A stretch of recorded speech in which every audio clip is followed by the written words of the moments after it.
There is one aspect we have touched upon earlier, contingent liability.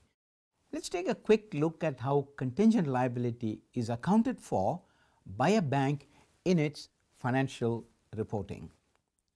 Let me take an example to explain this to you very quickly and hopefully somewhat easily.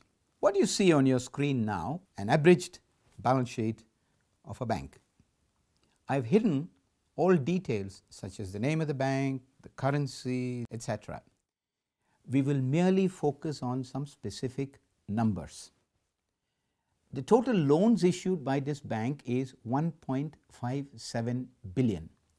Last year it was 1.46 billion. If you go further down, the total assets at this bank last year was 2.35 billion. It is now 2.70 billion.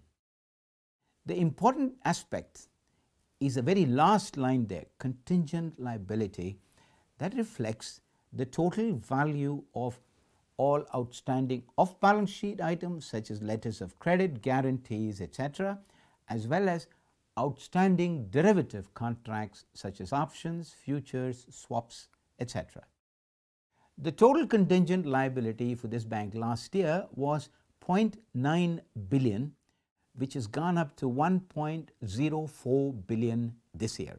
The contingent liability is about 40% of the total assets of this institution and reflects the embedded risk for this bank due to the guarantees, LCs, etc., which it has issued, as well as the outstanding derivatives contracts.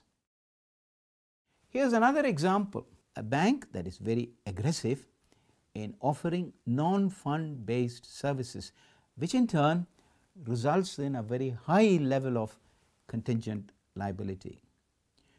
You will recall in the previous example, the example that we just saw, the contingent liability was less than 40% of the total assets of the bank. In this example, however, the bank has a contingent liability of 8.65 billion, which is 255% of its total assets of 3.4 billion. In fact, this bank was mandated by the banking regulator of that country to bring down the level of contingent liability to a more acceptable level. As a result, while their assets grew from 3.4 billion to 4 billion over the next year, their contingent liability came down in the corresponding period from 8.65 billion to 7.20 billion.